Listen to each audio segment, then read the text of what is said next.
Boa noite, queridos. Mais uma vez estamos na casa do Senhor para prestarmos esse culto, que certamente só a Ele é devido. E damos as boas-vindas àqueles que estão nos visitando hoje à noite aqui conosco, participando desse culto solene, e também àqueles que nos assistem através da internet e que por algum motivo não puderam estar participando desse momento aqui, da importância que é nos reunirmos em comunhão com nossos irmãos. E mais uma vez eu queria repetir, recomendo a leitura do nosso boletim do pastor Cláudio, colocando o objetivo esse ano para cada um de nós, a prepararmos para sermos discipuladores. Essa é a nossa meta desse ano, né? Para todos nós. Ele colocou, recomenda a leitura do boletim, além das informações que nós precisamos saber. Eu convocaria toda a igreja a se colocar de pé e abrir suas Bíblias no Evangelho de Lucas, capítulo 14. Hoje a nossa liturgia está nos capítulos 14, 17 e 18. Lucas capítulo 14, versos de 25 a 33.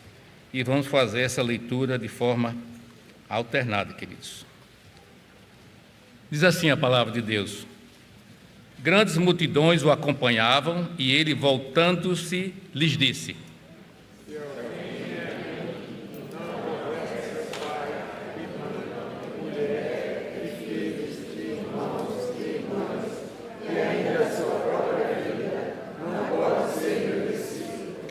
e qualquer que não tomar sua cruz e vier após mim, não pode ser meu discípulo.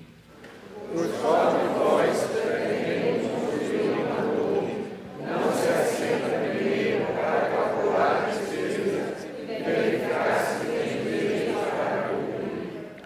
Para não suceder que, tendo lançado os alicerces e não podendo acabar, todos os que virem zombem dele, dizendo: este homem começou a construir e não pôde acabar.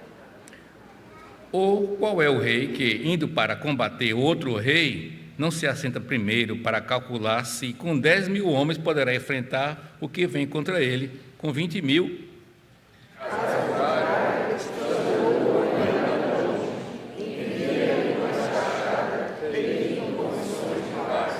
Todos juntos.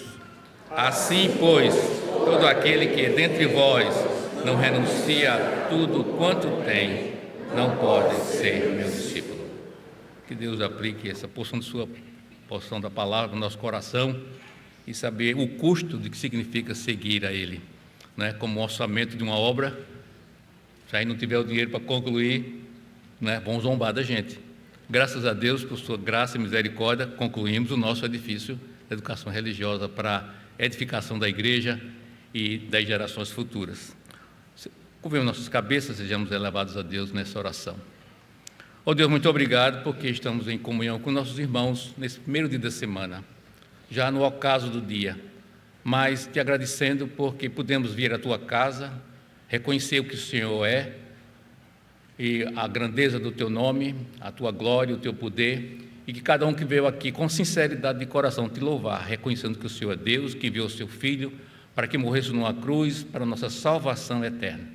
Nesta noite, ó Pai, tudo que façamos aqui seja para a honra e glória do teu nome, na leitura da tua palavra, nos louvores, nas ofertas que trazemos aqui como consagração de nossas vidas e, sobretudo, na exposição da tua palavra para a nossa edificação.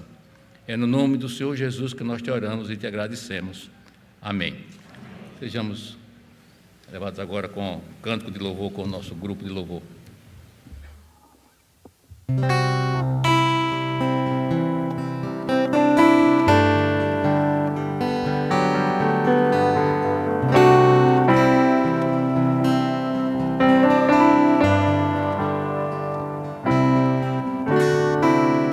Não tenha sobre ti um só cuidado, qualquer que seja, pois somente seria muito para ti. É meu, somente meu, todo o trabalho, e o teu trabalho é descansar em mim. É meu, somente meu, todo o trabalho. E o teu trabalho é descansar em mim.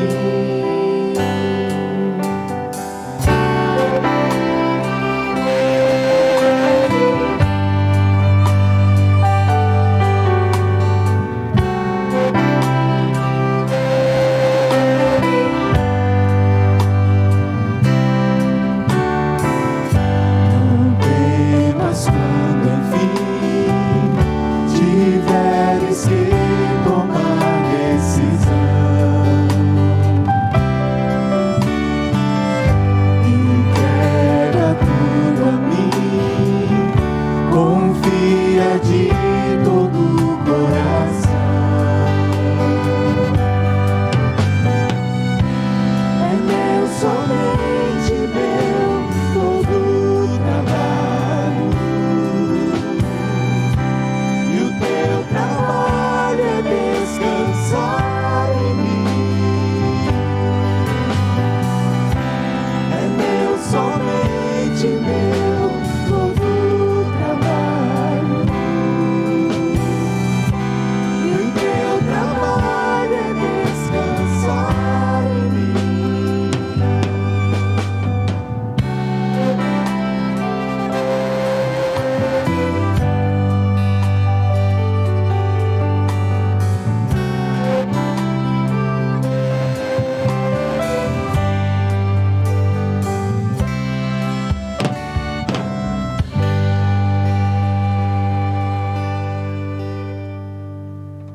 Você pode assentar-se.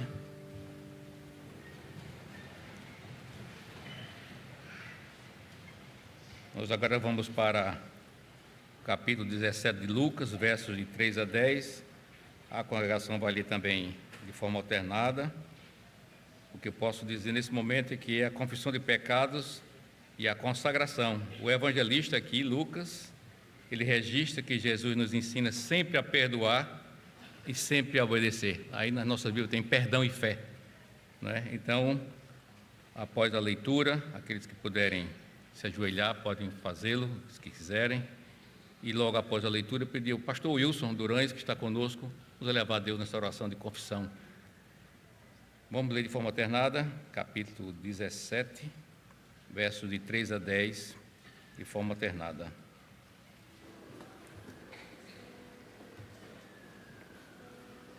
Acautelai-vos se teu irmão pecar contra ti, repreende-o, se ele se arrepender, perdoa-lhe.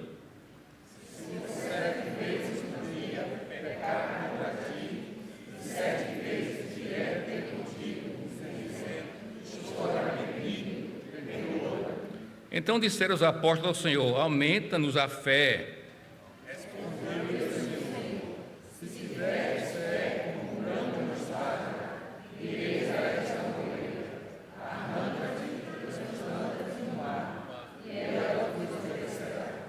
Qual de vós, tendo um servo ocupado na lavoura ou em guardar o gado, lhe dirá quando ele voltar do campo: vem já e põe-te à mesa?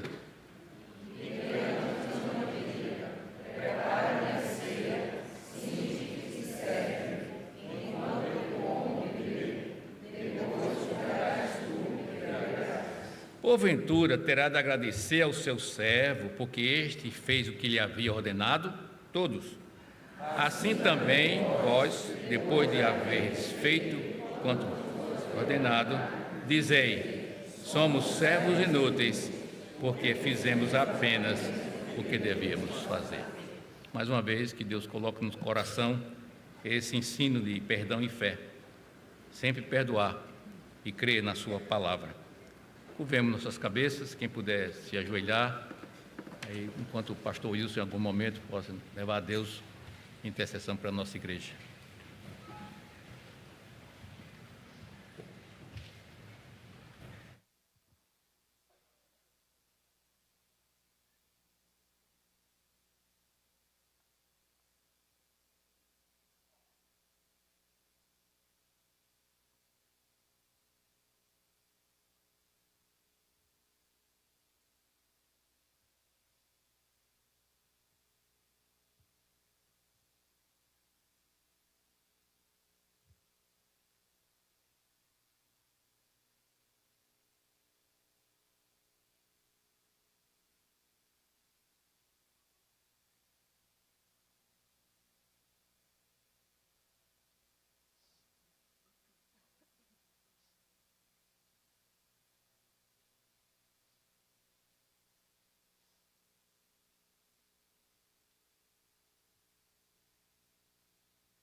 Senhor, nosso Deus e Pai, estamos na Tua presença, nosso Deus, nesta noite, com as nossas cabeças curvadas, ó Pai, diante da Tua soberania, reconhecendo que em Cristo os nossos pecados são perdoados, que o sangue de Jesus Cristo nos purifica de todo pecado. Nosso Deus, que todas as orações feitas neste lugar, que todos aqueles que colocaram, ó Deus, diante do trono da graça de Deus, seus pecados, temores, medos, tribulações, tudo aquilo que nos afasta de nos aproximarmos da cruz de Cristo. Todos que estão aqui neste lugar, que estão nos acompanhando, em qualquer lugar deste mundo, ó Deus, que Teu Espírito Santo possa consolá-los. Dá certeza, ó Pai, a esses corações, aos nossos corações e almas, de que fomos perdoados, independente do tamanho e da proporção do nosso pecado. Tu és um Deus todo-poderoso e nos purifica de todo pecado. Para aqueles que verdadeiramente estão contritos e quebrantados e reconhecem o Senhor Jesus Cristo como Senhor das suas vidas. Nosso Deus, Tu és o Pai dos órfãos, juiz das viúvas, aquele que não deixa, ó Deus, os solitários viverem sem família. Tu és um Deus bom, aquele que criou todas as coisas, aquele que nos redimiu e aquele que nos acompanha, nos orienta para que andemos em direção à cruz de Cristo. Que a sombra da cruz, ó Deus, faça sempre presente em todas as vidas aqui neste lugar. Que possamos estar cada vez mais longe de nós mesmos e próximos da cruz de Cristo. Perdoe os nossos pecados. Lava-nos, ó Deus, com o sangue de Jesus Cristo. Em nome e por amor dele e somente de Cristo. Amém. Vamos ficar de pé, irmãos? Salmo 19 começa dizendo: os céus proclamam a glória de Deus e o firmamento anuncia as obras das suas mãos. Os 2 primeiros cânticos vão falar sobre isso, sobre a glória da criação do Senhor, que é Senhor sobre tudo, tudo que existe glorifica ao Senhor. Tudo que Ele fez foi para a glória dEle. Então vamos exaltar esse Deus maravilhoso que nos chamou para o louvor da sua glória.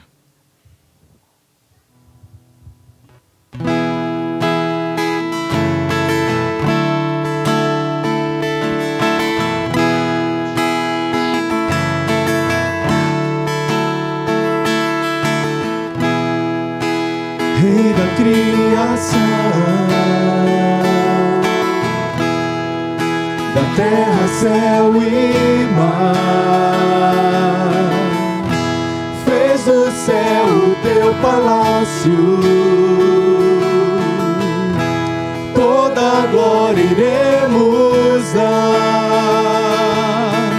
Deus acima do que podemos ver, Tu és santo, santo. O universo exalta o Teu poder. Tu és santo, santo, Senhor da terra e do céu, Senhor da terra e do céu.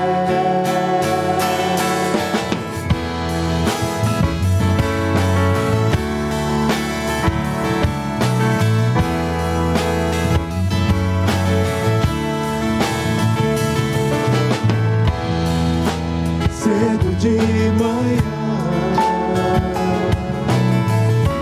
Tua luz celebrarei, e se a escuridão vier a mim, o Teu nome clamarei. Deus acima do que podemos ver, Tu és santo, santo.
Acima do que podemos ver.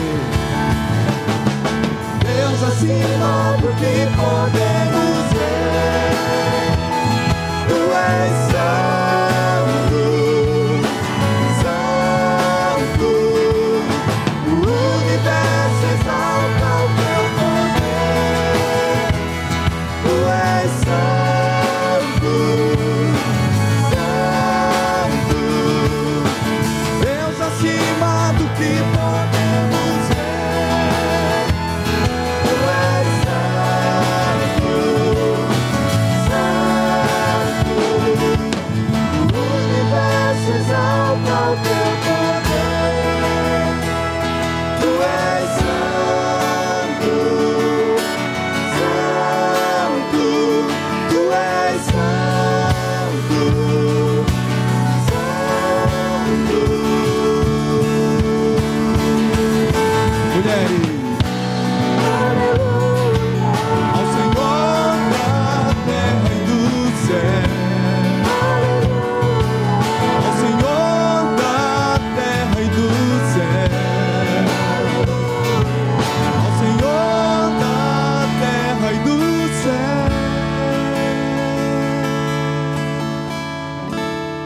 Amém.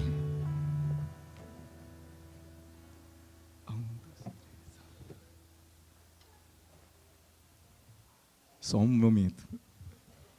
O cântico fala sobre não somente aquilo que a gente consegue ver, mas o universo, que o homem nem conhece todo ainda, apesar de todo o desenvolvimento tecnológico. Existe um Deus que criou aquilo que glorifica a Ele e o homem ainda nem sabe o que é. Não é? Está tão distante. Vamos exaltar esse Deus maravilhoso.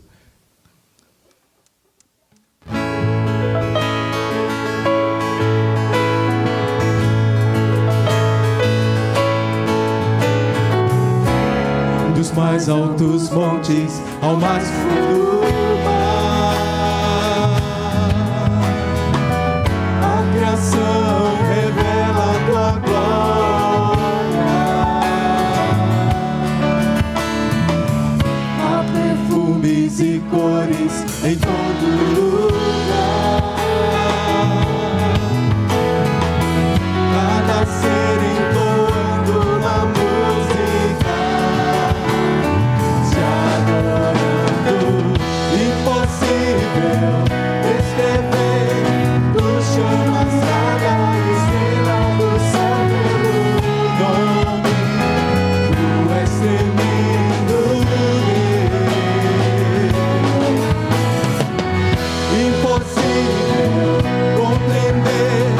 Maravilhados prostramos diante de ti. Tu és tremendo,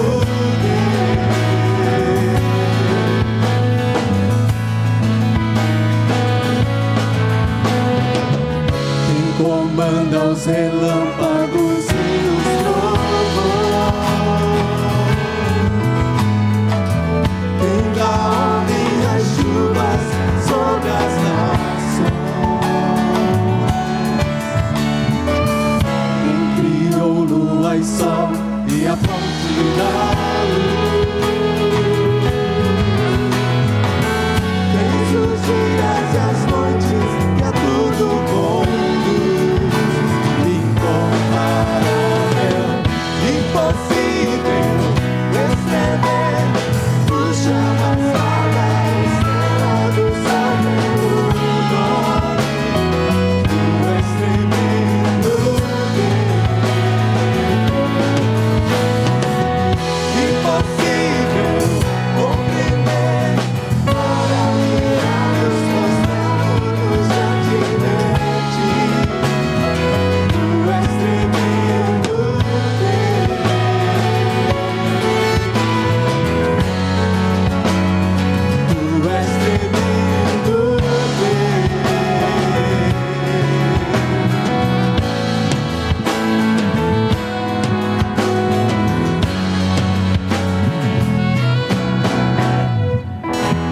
impossível escrever. Tu chamas cada estrela do céu pelo nome. Tu és tremendo. Impossível compreender, maravilhados postamos diante de ti. Tu és tremendo.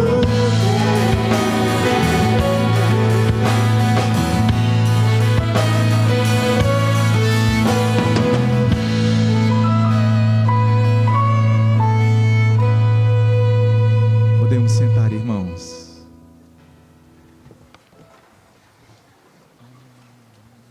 Com eles, né?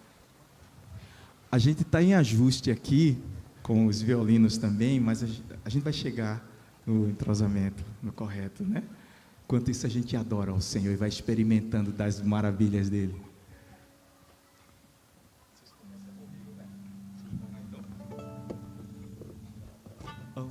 Dois, três.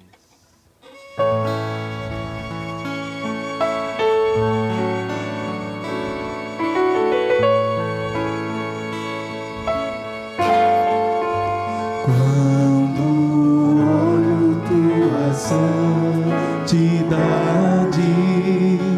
e contemplo tua formosura,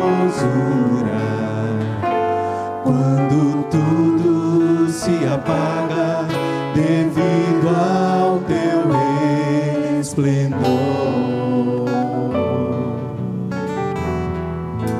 quando encontro o gozo do teu coração, quando tua santidade reina em mim, quando tudo se apaga devido ao teu esplendor,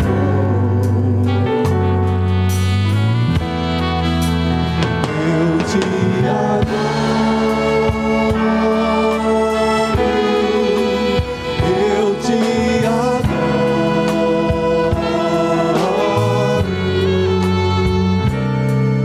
eu vivo, Senhor, pra te adorar.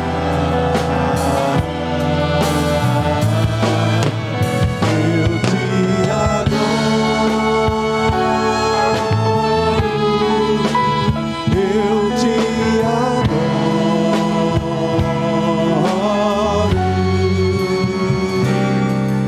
eu vivo, Senhor,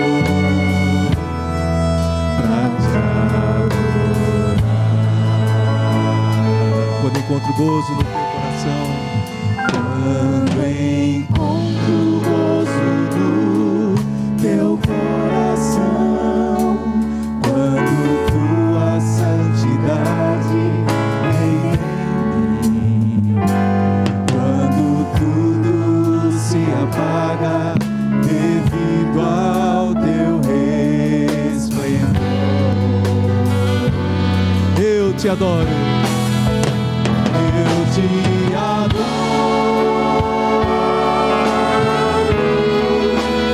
eu te adoro,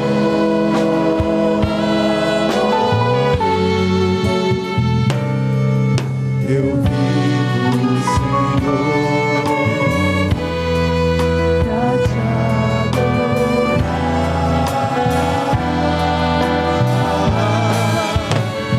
Eu te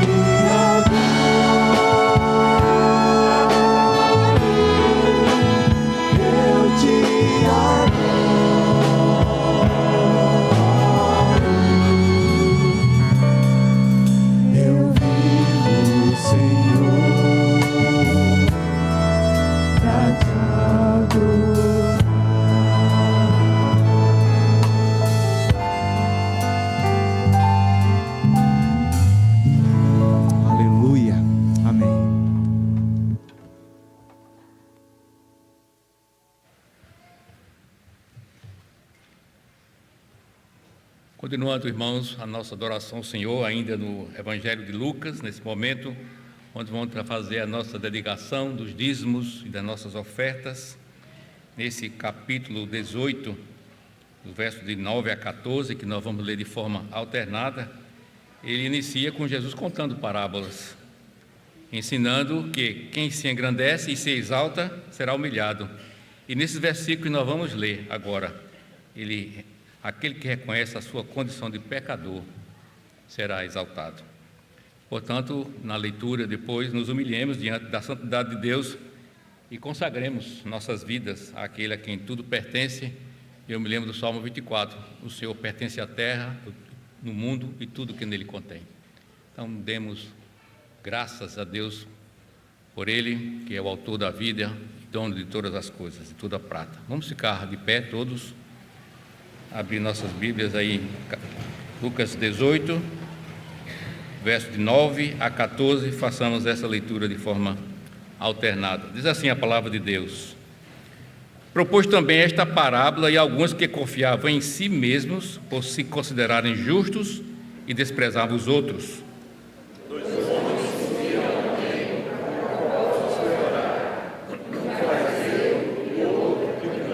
O fariseu, posto em pé, orava de si para si mesmo desta forma: ó Deus, graças te dou, porque não sou como os demais homens, roubadores, injustos e adúlteros, nem ainda como este publicano.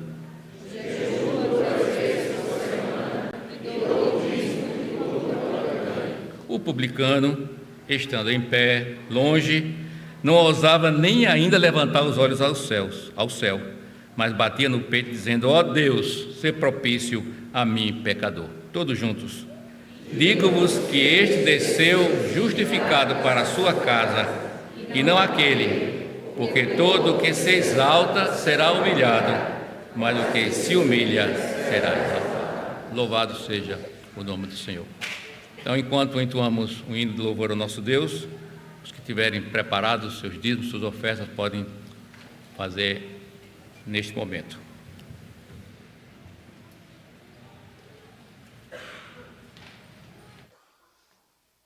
Sem interlúdio.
Oremos, irmãos. Pai bendito, nós te damos graças, Senhor, por mais esse momento aqui na tua casa, ó Pai. Muito obrigado por esse privilégio, por essa liberdade que aí temos de estarmos aqui reunidos como teus filhos, para te agradecer, te glorificar, te honrar, Senhor, e é com coração grato a Deus, por tudo quanto o Senhor tem sido para nós, pelo amor derramado naquela cruz através do sacrifício perfeito do teu Filho amado. Pai bendito, queremos nesse momento te render graças pelos benefícios que temos recebido de Ti, e reconhecendo, Senhor, que tudo que temos vem de Ti. Estamos aqui agora para consagrar esses dízimos e ofertas, Senhor. Te pedimos que o Senhor abençoe cada recurso aqui depositado, Senhor, e que nos dê o discernimento, ó Pai, de aplicá-los de acordo com a Tua vontade, para a expansão do Teu reino, Senhor, para o anúncio do Evangelho e para o auxílio aos necessitados, ó Deus, para a manutenção da Tua casa. Tudo isso nós te pedimos, te agradecemos e ainda te rogamos que o Senhor seja com o pastor Augusto nesse momento, que falará de Ti, Senhor, trará a mensagem para os nossos corações e nossas vidas. Que o Senhor use-o como instrumento Teu, para nos abençoar, nos corrigir, nos advertir, Senhor, e sobretudo, nos incentivar a continuarmos essa caminhada, seguindo os Teus passos. É em nome e por amor de Jesus que nós te pedimos. Amém.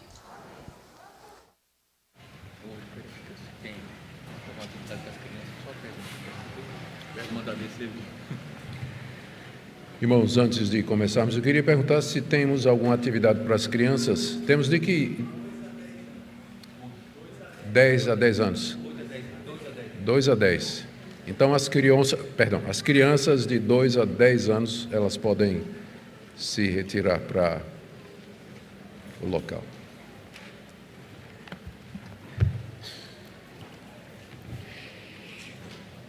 Queridos irmãos, vamos abrir a palavra de Deus em Gênesis capítulo 39. Nós queremos ver todo o capítulo nessa noite, portanto, nós iremos fazendo a leitura à medida que a exposição do texto prossegue.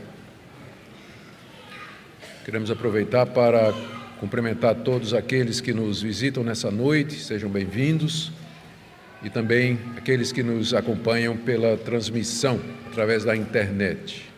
Queira nosso Deus usar a exposição da sua palavra aos nossos corações nessa noite. Gênesis capítulo 39, mantenha a sua Bíblia aberta, nós iremos do verso 1 até o verso 23. Primeiro, nós vamos orar mais uma vez. Pai querido, diante da Tua palavra, nós pedimos que o Senhor nos dê iluminação para compreender o seu sentido e de que forma ele se aplica a nós, vivendo nos dias de hoje. Nós pedimos que Teu Espírito Santo aplique esse significado a cada coração de acordo com a necessidade que o Senhor conhece tão bem. Abençoa também, Senhor, a exposição da Tua palavra em todo lugar, no Brasil, onde Teu povo se reúne nessa noite para escutar a explicação e Te adorar, Espírito em verdade. É o que pedimos no nome de Jesus. Amém.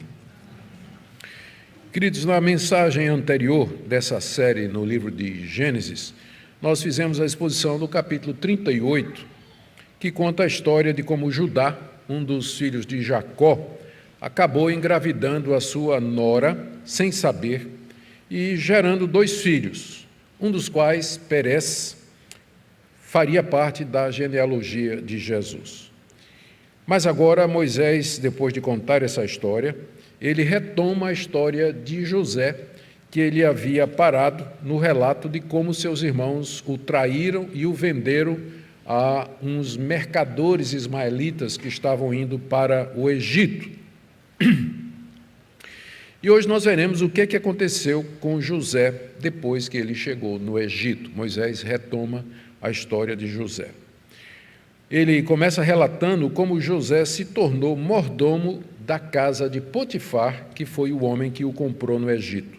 Ouçamos a leitura do verso 1 até o verso 6. José foi levado para o Egito, e Potifar, oficial de Faraó, comandante da guarda egípcio, comprou dos ismaelitas que o tinham levado para lá. O Senhor estava com José, que veio a ser homem próspero, e estava na casa de seu dono egípcio. Potifar viu que o Senhor estava com José, e que tudo o que ele fazia, o Senhor prosperava em suas mãos. Assim José achou favor diante dos olhos de seu dono e o servia.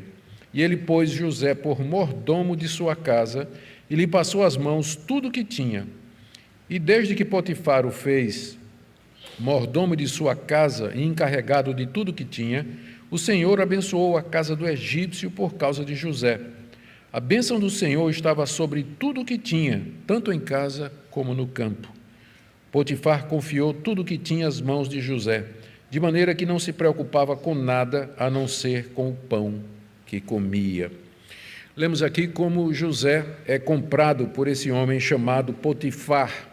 Ele era um alto oficial do rei do Egito, do faraó. O texto nos diz aqui que ele era o comandante da guarda, ou seja, ele cuidava da segurança dos prisioneiros do rei e provavelmente também da execução, pena de morte, desses prisioneiros. Diz aqui uma declaração que parece desnecessária de que ele era egípcio, não é? Parece óbvio, mas não era. Muitos estrangeiros ocupavam posições de proeminência na corte dos reis daquela época, mas num cargo de confiança como esse, ele era guarda, ele era chefe da guarda do rei, tinha que ser nativo, ele tinha que ser egípcio mesmo, para não ser tentado a fazer algum tipo de traição contra o rei. Esse homem estava à procura de um escravo que cuidasse das coisas de casa, serviços domésticos em geral. Lembrando, como nós já vimos, que a escravidão era muito comum no Antigo Oriente. Sem dúvida, a idade e a aparência de José contribuíram para que ele fosse escolhido por Potifar como escravo doméstico para cuidar das coisas da sua residência. E ele então compra José desses mercadores ismaelitas, a quem José tinha sido vendido pelos seus irmãos. Por detrás está a providência de Deus. Ele poderia ter sido comprado por qualquer outra pessoa. Como nós dissemos, o mercado de escravos era muito comum naquela época. Mas ele vai ser comprado exatamente por uma pessoa que vai dar acesso a José à prisão real e de lá ao palácio do rei. A providência de Deus está por detrás dessa compra aqui. José não está sozinho, ele não foi abandonado por Deus, mas Deus está guiando sua vida no momento que Potifar, o alto funcionário de Faraó, guarda da prisão, o compra para servi-lo na sua casa. O texto nos diz aí, Moisés nos ensina, do verso 2 a 3, que o Senhor abençoou José na casa da sua servidão. Essa expressão, o Senhor estava com ele, é a primeira vez que Deus é referido pelo seu nome, Yahvé, desde que Jacó saiu de Padã-Arã e deixou a companhia do seu tio Labão. Então, de lá para cá, é claro, Deus foi mencionado mais como Elohim e outros, Adonai, outros nomes de Deus, mas só agora o nome pactual de Deus, o nome com o qual ele se revelou na aliança, reaparece aqui, mostrando que o que está em jogo aqui é o Deus da aliança providenciando cuidando da descendência ou daquele povo com o qual ele fez um acordo, um pacto. É isso que esse nome indica. O texto nos diz que Yahvé estava com José ali no cativeiro. 4 vezes no texto nós vamos encontrar a expressão o Senhor estava com ele, consolando José pela ausência do pai e da mãe. Lembramos que ele era um jovem rapaz, um adolescente entrando na idade adulta. Deus o consolava pela ausência da sua família, Deus o capacitava a fazer bem o seu serviço e Deus prosperava tudo aquilo em que José colocava a mão na casa de Potifar. É interessante que séculos depois, Estevão, no famoso sermão de Atos capítulo 7, se refere a José nesses mesmos termos, dizendo que Deus era com José, apesar dele ter sido vendido pelos seus irmãos ao Egito. E assim, porque Deus era com ele, José veio a ser próspero na sua escravidão na casa de Potifar. Tudo que ele fazia prosperava, a ponto de que ele veio morar na casa do patrão. Isso às vezes pode passar despercebido, mas é o significado do final do verso 2, que diz que ele estava na casa de seu dono egípcio. Não era comum os escravos morarem na casa do patrão, mas no caso de José, ele estava morando na casa do patrão, o que vai mais tarde explicar por que é que a senhora dele tinha essa familiaridade, o conhecia e o via com frequência a ponto de se sentir depois apaixonada por ele, como nós iremos ver. Ele vai morar lá na casa do seu patrão. Eu quero citar aqui o comentário de Jamieson Fausset Brown, muito bom esse comentário, que descreve aqui o caráter de José e a situação de José. Ele diz assim: embora mudado na sua condição, José não mudou seu espírito. Embora despojado do vistoso casaco que adornava a sua pessoa, ele não havia perdido as graças morais que distinguiam seu caráter. Embora separado de seu pai na terra, ele ainda vivia em comunhão com seu pai no céu. Embora na casa de um idólatra, ele continuou adorador do verdadeiro Deus. Esse é José no cativeiro, abençoado por Deus, próspero, e como resultado, seu dono, Potifar, resolve colocá-lo como mordomo de toda a sua casa, conforme os versos 3 e 4. O texto diz que ele ganhou favor aos olhos de Potifar em sua conduta, o que significa que Potifar observou que ele era diferente. Ele era diferente, havia outros escravos na casa de Potifar. O homem era rico, era próspero, tinha muita gente que o servia. Mas José chamou a sua atenção, ele se destacava pela maneira como ele servia, fidelidade, atenção. Temos relatos do Antigo Oriente de escravos desobedientes, respondões, escravos que planejavam a morte do seu patrão. Era muito comum isso no Antigo Oriente, em que esse sistema de escravidão prevalecia. Mas José, mesmo nesse sistema injusto, servia a Deus e procurava fazer o seu serviço da melhor maneira possível. Não tardou que ele se destacasse. E o seu patrão associou a conduta de José com o Deus a quem José servia, porque o texto diz aqui que desde que Potifar o fez mordomo da sua casa, Deus abençoou e o encarregou de tudo que tinha. Deus abençoou a casa do egípcio por causa de José. A bênção do Senhor estava sobre tudo que tinha, tanto em casa como no campo. Verso 3. Potifar viu, é isso que eu queria mostrar aqui.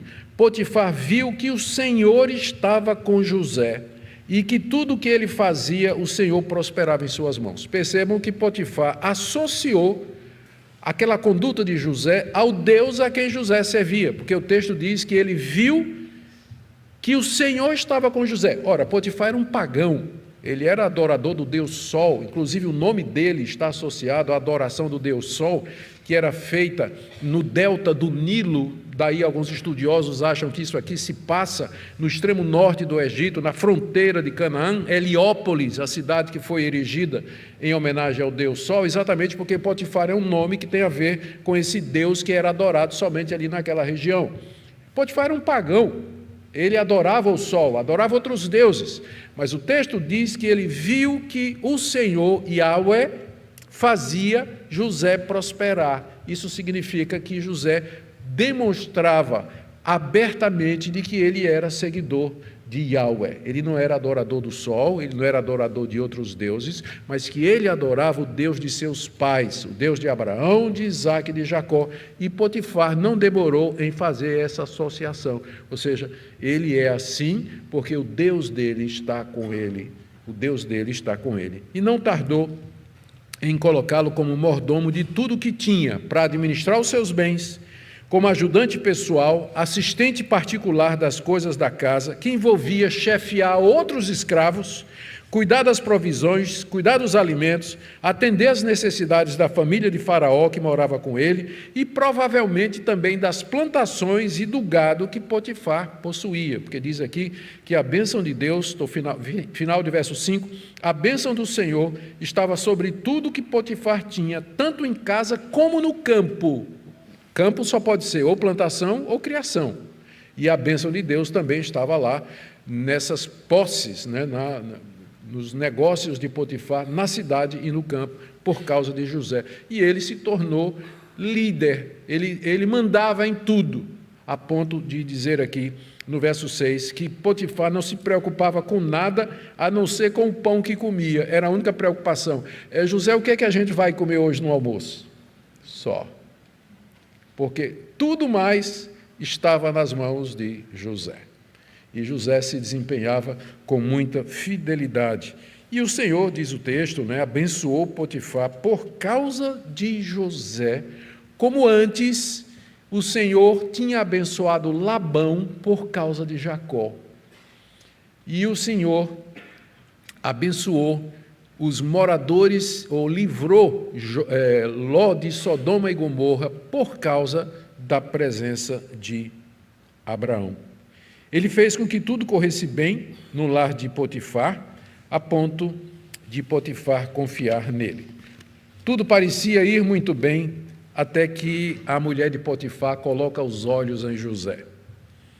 A palavra de Deus diz, não cobiçarás. E aqui nós vemos o que acontece quando a cobiça entra no coração. Vamos ler aí, do final do verso 6 até o verso 12. José tinha um belo porte e boa aparência. Assim, depois de algum tempo, a mulher de Potifar pôs os olhos em José e lhe disse, venha para a cama comigo. Ele, porém, recusou e disse à mulher do seu senhor, do seu dono, escute, o meu senhor não se preocupa com nada do que existe nessa casa, porque eu estou aqui. Tudo o que ele tem passou às minhas mãos. Não há ninguém nesta casa que esteja acima de mim. Ele não me vedou nada, a não ser a senhora, porque é a mulher dele. Como, pois, cometeria eu tamanha maldade e pecaria contra Deus? Ela falava com José todos os dias, mas ele não lhe dava ouvidos, recusando-se a ir para a cama com ela e a ficar perto dela. Aconteceu, porém, que certo dia José entrou na casa para fazer o seu serviço e ninguém dos de casa se achava presente. Então ela o pegou pela roupa e lhe disse, venha para a cama comigo. Ele, porém, deixando a roupa nas mãos dela, saiu fugindo para fora.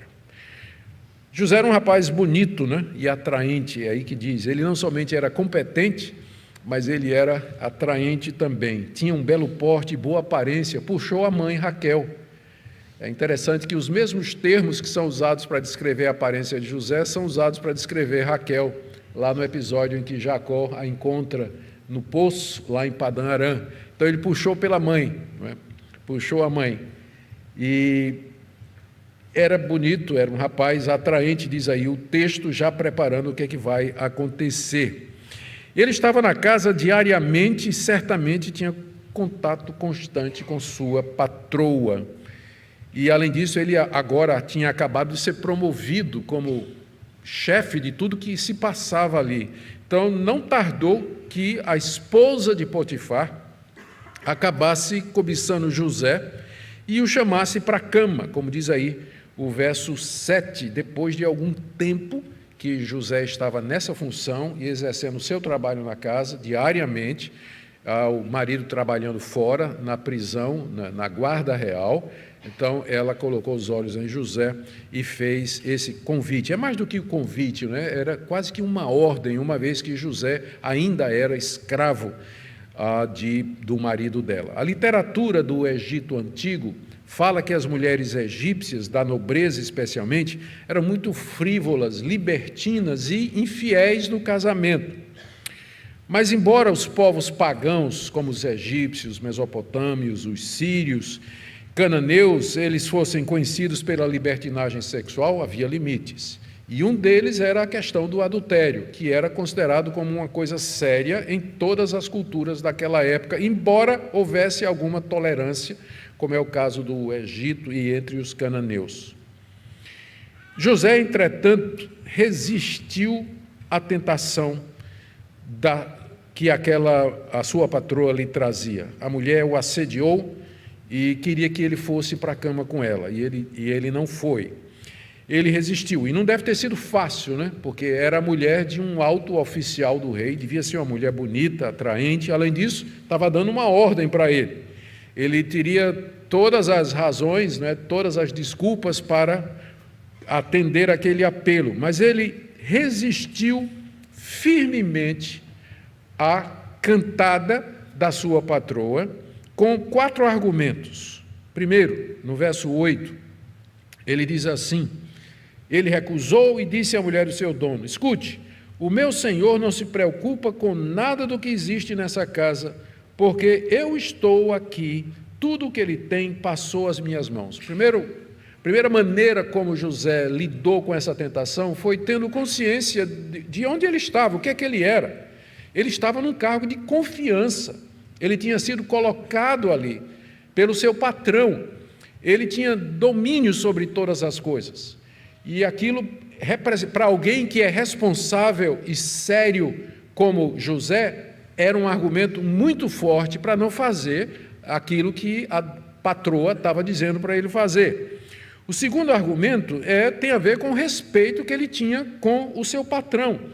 Não há ninguém nessa casa que esteja acima de mim, e ele não me vedou nada a não ser a senhora, porque é a mulher dele. Como, pois, cometeria eu tamanha maldade? Seria uma maldade de José, uma perversidade de José, trair o seu patrão, desde que o seu patrão o havia colocado naquela posição, havia aberto os seus bens e a sua família e a sua casa e colocado José na posição de mordomo, na posição de administrador, secretário particular, assistente pessoal para cuidar de todas as suas coisas.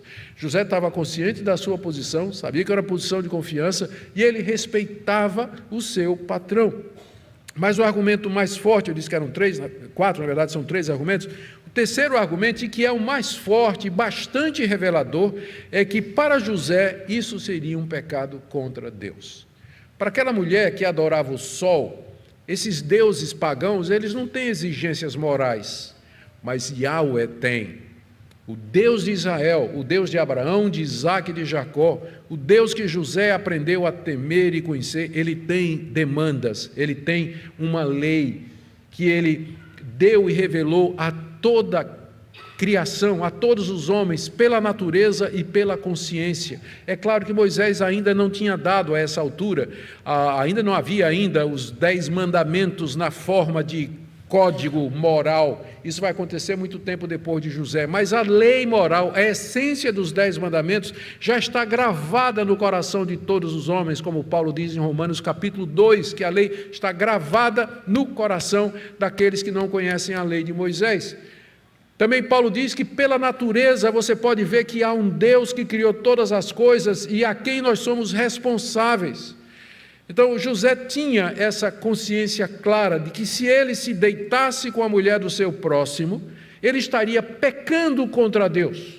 O conceito de pecado é muito claro na consciência de José, não da mulher, que adorava deuses que não tinham, como eu disse, demandas morais dos seus seguidores, mas para José isso seria pecar contra Deus, pecado contra Deus. A gente percebe aqui que José não havia abandonado sua fé em Deus, mesmo no cativeiro. Ele continuava temente ao Senhor, apesar da tragédia da traição dos seus irmãos e da sua venda como escravos. Não seriam poucos aqueles que, numa situação como essa, abandonariam a fé em Deus, dizendo: de que é que adiantou servir a Deus? Será que esse Deus existe mesmo? Se existe, por que é que isso aconteceu comigo? Por que é que essa tragédia aconteceu comigo? Por que é que eu perdi minha liberdade? Por que é que eu fui vendido como escravo? Por que é que eu estou aqui longe da minha família, de todos? Outras pessoas teriam abandonado a fé em Deus, como atualmente muita gente abandona a fé em Deus exatamente quando a tragédia bate na sua porta, quando as coisas dão errado, quando não recebe a prosperidade que queria ter, ou não recebe as bênçãos pelas quais buscou a Deus, simplesmente abandona a fé. Mas não esse moço. Ali na casa da servidão, ele permaneceu fiel a Deus. Como é que eu vou pecar contra Deus? Se eu fizer isso que a senhora está me dizendo, além de estar sendo uma maldade contra o seu marido, pior, eu estarei cometendo um grave pecado contra o Deus a quem sirvo, o Deus a quem temo e o Deus em quem eu creio. Satanás, porém, não desiste fácil, né? O diabo, ele não desiste. Diz o texto aí no verso 10 que a mulher assediava José dia após dia, ela falava com José todos os dias. Todos os dias. Uma coisa é um assédio eventual, pontual. Outro é todo dia você chegar no trabalho e ser assediada, que era o caso aqui de José. Contudo, ele permaneceu firme na sua decisão de não pecar contra Deus. Diz aqui que ele não lhe dava ouvidos, se fazia de surdo, né? Recusando-se a ir para a cama com ela, e diz aqui que ele se recusava inclusive a ficar perto dela. Como a Bíblia diz, né? Nós não temos só que evitar o pecado, mas evitar toda a ocasião para o pecado. Tudo aquilo que pode facilitar o pecado. Ouviram, namorados? Não somente o pecado, mas tudo aquilo que pode facilitar o pecado. É isso que a Bíblia nos ensina. José não somente recusava a mulher, mas ele também não queria nem ficar perto dela. Ele, na certa, já que ele era mordomo ali, podia fazer o que quisesse, ele administrava as suas tarefas de forma a evitar lá a presença da mulher. Mas a mulher era insistente mesmo. Finalmente, ele chega um momento que ele vai ter que fugir, porque a gente resiste até um tempo e depois o segredo é cair fora. E ele, então, é isso que José vai fazer.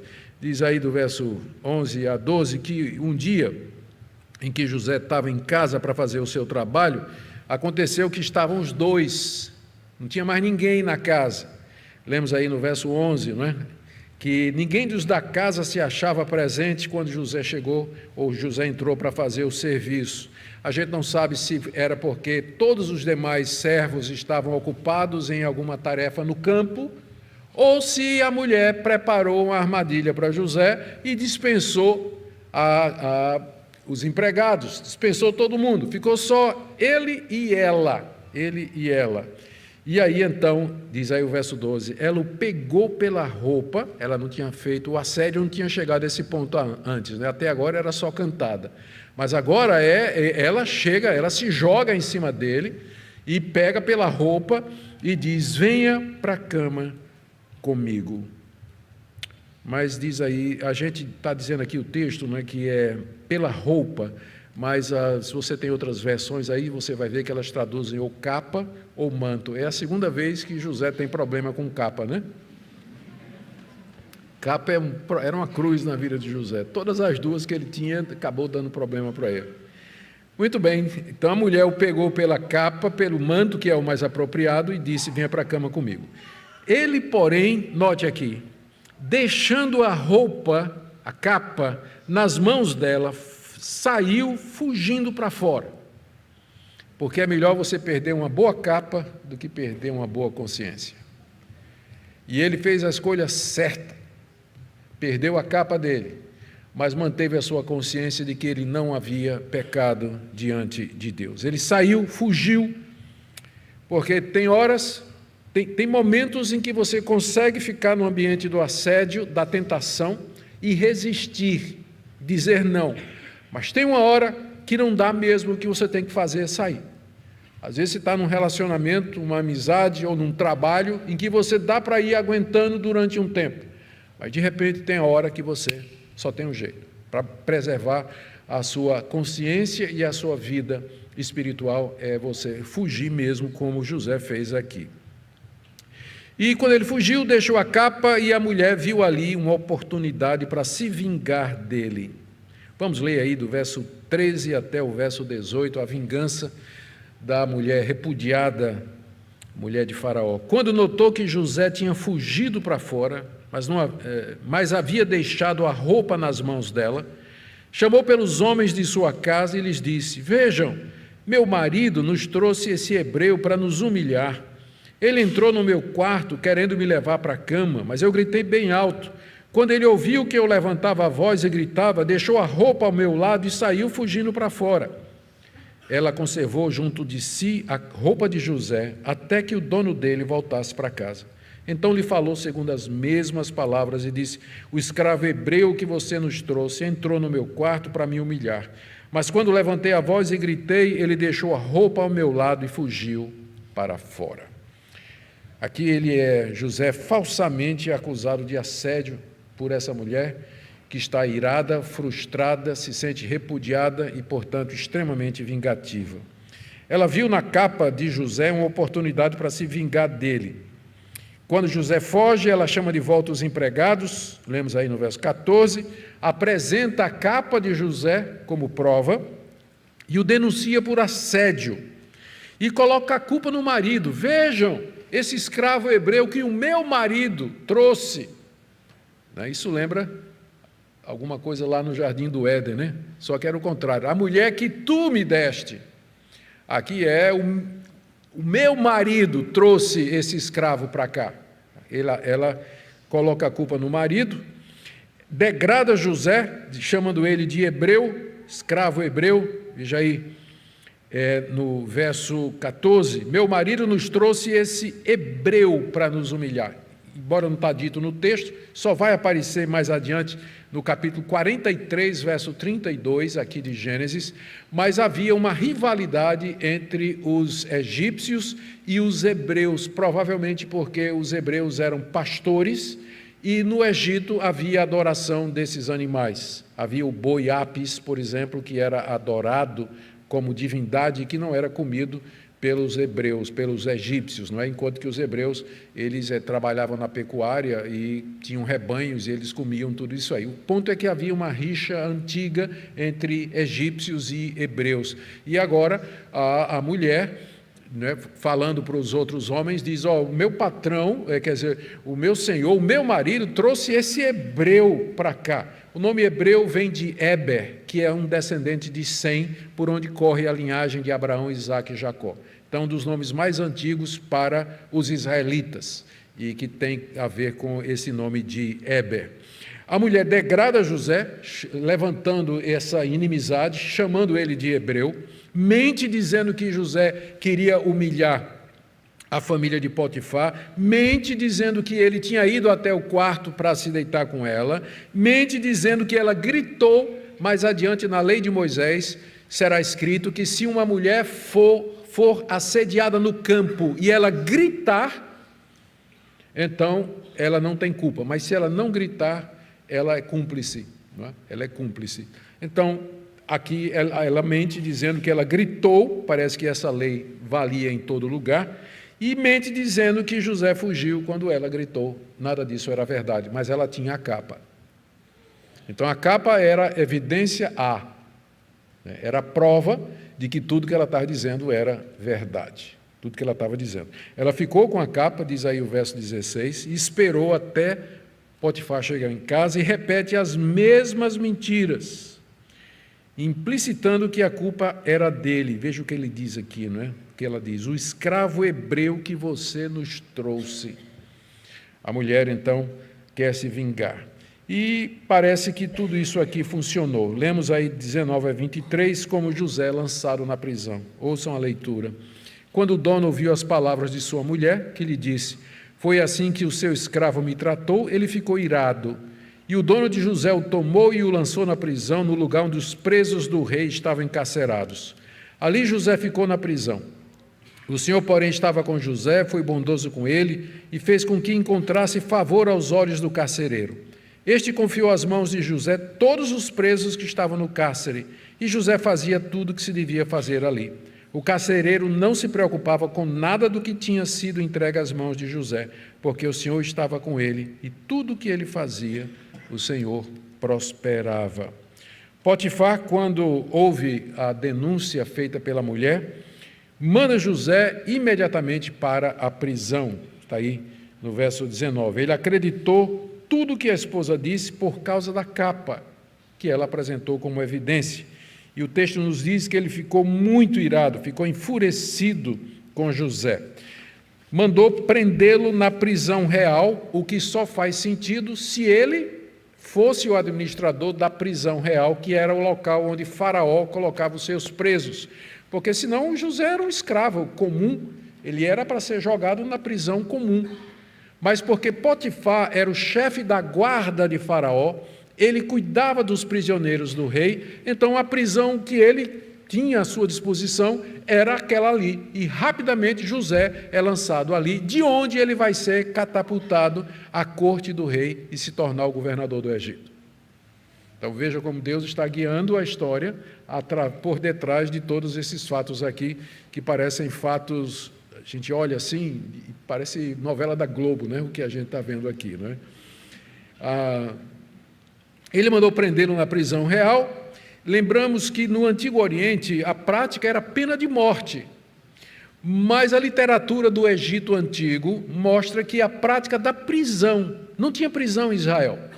Se você lê a legislação de Moisés, não tinha pena de prisão, era sempre pena de morte, multa, trabalho forçado, alguma coisa desse tipo, mas não tinha prisão.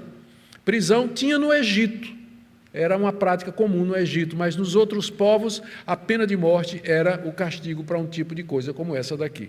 Isso explica por que Potifar jogou José na prisão dos prisioneiros do rei, em vez de mandar matá-lo imediatamente. E diz lá o texto, no verso 20, que José lá ficou. Está aí, né? Final do verso 20. Ali José ficou na prisão. José ficou jogado lá, abandonado, largado, caluniado. Não tinha chance de defesa naquela época, não tinha tribunal, não tinha julgamento, talvez esperando uma sentença de morte, alguma coisa assim. Mas, lemos aí do verso 21 a 23, que o Senhor estava com José lá na prisão. O Deus que não desiste do seu povo, em qualquer situação. Deus continuava com José, independe de local, Deus continuava com José. E comprovando com isso que José não havia pecado contra o Senhor. Essa declaração é importante, porque se José de fato tivesse tido alguma culpa, o Senhor não seria mais com ele. Mas o texto diz que Deus continuava, o Senhor era com José ali na prisão, validando a postura anterior de José, a maneira como ele lidou com o assédio da sua patroa, enquanto ele era um escravo doméstico na casa de Potifar. O Senhor continuava com José na prisão e o Senhor foi bondoso com ele, diz aí o verso 21, em contraste com Potifar, em contraste com os seus irmãos que o traíram. O Senhor foi bondoso e, como resultado dessa bondade, verso 21, Deus fez com que o carcereiro simpatizasse com José e confiasse nele, mesma coisa que aconteceu com Potifar. Porque o crente, ele é o mesmo. Se ele ama a Deus, ele teme a Deus, ele vai ser o mesmo. Na prisão domiciliar, na prisão dos presos do rei, mais adiante como governador do Egito, a conduta de José é sempre a mesma. E o padrão se repete, assim como Potifar ficou impressionado e percebeu que Deus era com José e colocou José como mordomo de seus bens, agora, então, o carcereiro faz a mesma coisa com José e José se torna o rei da prisão. Mandava em tudo lá, suprimentos, horários, lazer, quem vai limpar a latrina, tudo ficou debaixo da responsabilidade de José. E o texto deixa muito claro, 4 vezes aparece no capítulo 39, que era Deus quem fazia José prosperar em tudo que ele fazia. 4 vezes é dito, Yahweh estava com ele, o Deus da aliança, o Deus do pacto. O que é que Moisés queria ensinar com essa história aos israelitas que estavam prestes a cruzar o Rio Jordão para entrar na Terra Prometida? Primeiro, a maneira como Deus preparou abrigo para o seu povo durante aquela grande fome que sobreveio sobre o Antigo Oriente alguns séculos atrás. Como Deus guiou a vida de José passo a passo até que ele viesse a se tornar governador do Egito. O ponto era esse. Da mesma forma que o Deus da providência comandou a história de José para proteger o seu povo, porque José é quem vai dar abrigo aos israelitas, aos hebreus, durante aquela fome de 7 anos, Deus também haveria de guardar os descendentes de Abraão, Isaque e Jacó na terra prometida, quando eles entrassem lá. Moisés também quer mostrar que a causa da prosperidade do seu povo é a presença de Deus com eles. Eles eram militarmente inferiores aos cananeus que habitavam a terra que eles tinham de possuir. Mas Deus, a presença de Deus seria com eles, de maneira que eles prosperariam e conquistariam a terra, como eventualmente aconteceu. Tão somente que eles fossem fiéis à aliança de Deus. Terceiro, Moisés, sem dúvida, queria mostrar que Deus abençoou Potifar e o carcereiro por amor de José, e que esse era o padrão dele, o plano dele desde o início. Qual foi a promessa que ele fez a Abraão, quando ele chamou Abraão lá de Ur dos Caldeus? Entre as promessas estava essa: em ti serão benditas todas as nações da terra. Ou seja, em você, através de você e da sua descendência, eu vou abençoar outros povos. E é isso que está acontecendo. Através do filho de Abraão, que é José, Deus está abençoando os egípcios. Abençoou Potifar e abençoou agora o carcereiro e os prisioneiros que estavam ali, um prenúncio já daquilo que Deus, do plano de Deus para Israel, que seria uma bênção para todas as nações. E acabou sendo com a vinda do Senhor Jesus, em quem todas as nações podem crer e ser salvas. Eu quero terminar, queridos, com algumas aplicações para nós, perguntando o que é que isso tem a ver conosco. Eu pensei aqui em quatro ou cinco aplicações. A primeira delas, uma palavra aqui, para aqueles de vocês que estão sendo tentados, namorados, amigos, colegas de trabalho, colega de colégio, de faculdade. Eu sei que tem gente sendo tentada aqui, especialmente os jovens, gente casada também, pode estar sendo tentada, assediada. A tentação talvez fosse a melhor palavra. O que eu diria para você, à luz da história de José, é que fica muito claro que a sua postura como temente a Yahweh, a Deus, o Deus verdadeiro, que tem um código moral e demandas morais dos seus seguidores, é que você resista a essa tentação. Que você diga não. E que, se depois da resistência o assédio continuar, a tentação continuar, fuja. Saia desse relacionamento, saia desse emprego, saia dessa situação em que você está sendo tentado a pecar contra Deus. Nada compensa você quebrar a lei de Deus. Nada compensa. O prazer do pecado, pelo qual você está sendo tentado, ele logo vai se transformar em dor, amargura, ódio, tristeza e profunda culpa, quando não desistência completa do Evangelho de Cristo Jesus. Então, minha primeira palavra é para você que está sendo tentado nessa área. A minha segunda palavra é para você que já caiu. Você que já caiu. Você está aqui nessa noite, mas você sabe que você já caiu. Você pecou contra Deus nessa área. Eu quero lhe dizer que, apesar do exemplo perfeito de José aqui, nem sempre, os homens de Deus na história bíblica resistiram à tentação, como foi o caso do rei Davi. Mas a diferença foi que, no final, Davi caiu em si, ele percebeu que ele havia pecado contra Deus. É interessante que no Salmo 51, que é o salmo de confissão que Davi escreveu depois dele ter se arrependido e admitido o seu pecado, ele diz assim: contra ti somente pequei. Que é a mesma coisa que José está dizendo aqui. Ele não quer ir para a cama com a patroa porque ele sabe que vai pecar contra Deus. Então você pecou contra Deus, como Davi pecou. Mas Davi se arrependeu, pediu perdão e ele foi perdoado. Ele foi restaurado. Então há oportunidade. Aquele que confessa, quem esconde as suas transgressões, jamais prosperará. Mas quem as confessa e deixa, alcançará misericórdia. Eu queria lembrar você isso nessa noite, que há perdão, há reconciliação, há restauração para aqueles que caíram. Minha terceira palavra é para aqueles que estão aqui nessa noite e que estão nos acompanhando também, que estão vivendo um momento de cativeiro, de opressão, de doença, necessidade, impotência financeira. Você está se sentindo como José, no exílio, escravo, seus direitos tirados, limitado de alguma forma. Eu queria lembrar para você que nós somos o povo da aliança. Nós somos o povo da aliança. Nós somos os descendentes espirituais de Abraão, Isaque, Jacó, José, Davi.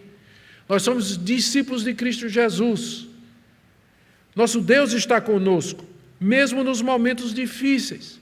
Portanto, busque a Deus em oração e confie nas promessas dEle, quando tudo está errado. Quando tudo está errado. Quando a doença chegou, quando o aperto financeiro chegou, quando o problema com os filhos chegou, o problema no trabalho chegou, José passou por coisa muito pior do que você jamais vai passar aqui no mundo ocidental, onde você tem liberdade de ir e vir.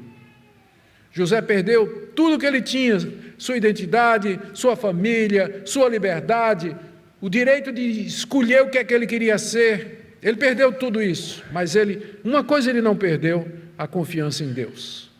Ele continuou confiando em Deus, e Deus finalmente o exaltou no final da história. Deus recompensou a sua perseverança e a sua paciência. Portanto, não desista só porque as coisas estão dando errado.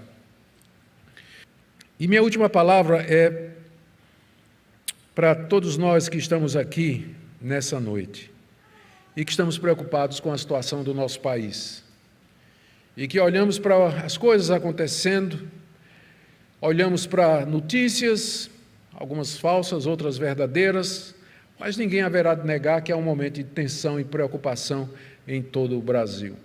Eu quero dizer que a aplicação é muito óbvia.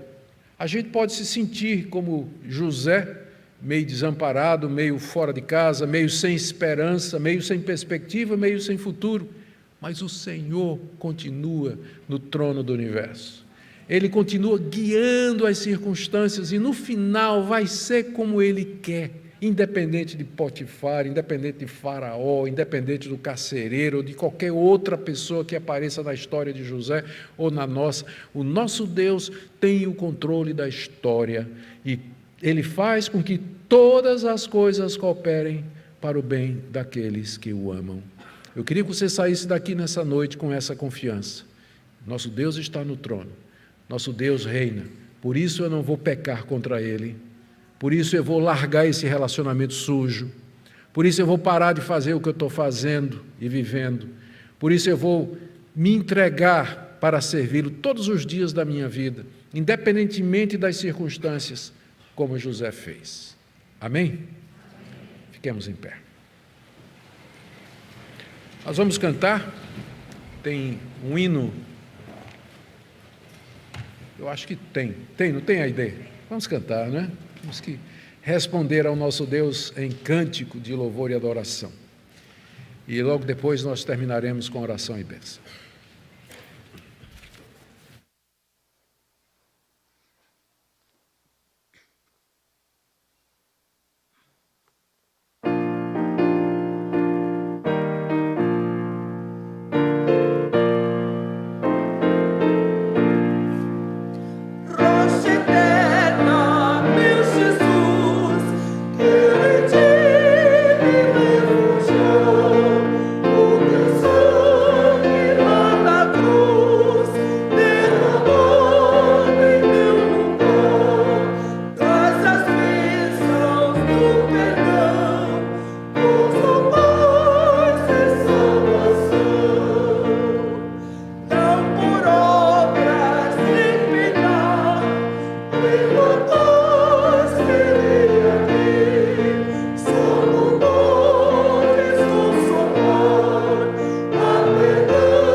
Soberano Senhor dos céus e da terra, nós nos curvamos diante da Tua majestade nessa noite confessando, Senhor, nossos pecados, nossa incredulidade, nossos temores e suplicando a Tua graça, Teu favor, assim como o Senhor esteve com José, esteja conosco para nos abençoar, para nos proteger e, acima de tudo, para nós não cairmos na tentação e Te ofendermos.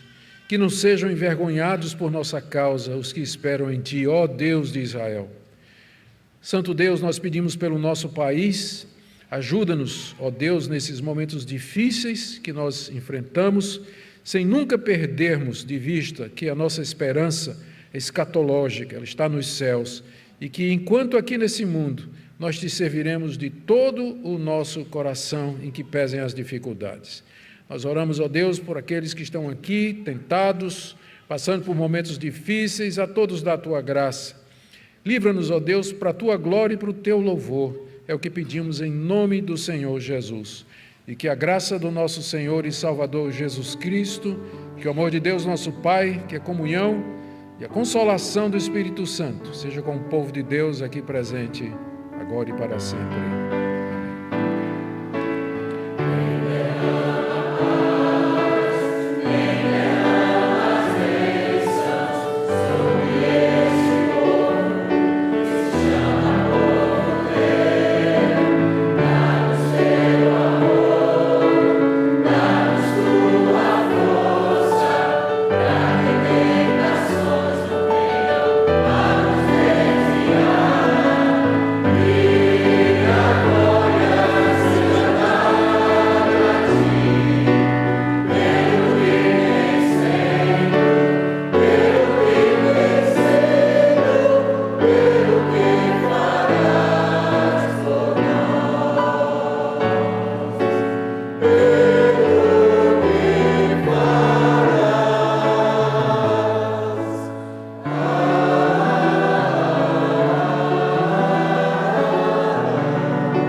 Queridos, vocês podem sentar um minutinho só da sua atenção antes de vocês saírem.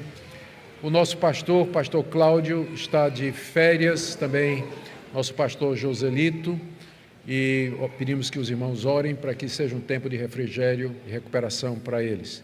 Mas o pastor Luciano, o pastor Lutero e eu estamos aqui. E eu vou dizer o que Lutero disse de manhã. Se for problema difícil, vocês levam para Lutero e para Luciano. Mais fácil, vocês deixam para mim, tá bom? Queremos cumprimentar e receber com alegria você que nos visita, seja muito bem-vindo. Lembramos que amanhã, às 20 horas, nós teremos expondo as Escrituras aqui na nossa igreja, e que continua normalmente durante o mês de janeiro. Quando vocês descerem lá embaixo, a livraria está aberta. É uma livraria muito bem montada, livros escolhidos a dedo e o melhor preço da cidade do Recife que vocês podem imaginar, que é uma missão, né? é um ministério da nossa igreja, não visa lucro absolutamente. E por último, e na terça-feira às 20 horas, culto de oração aqui no Salão Social. Deus os abençoe, tenha uma semana na presença desse Deus e até próximo domingo, se Deus quiser, ou até amanhã, não é?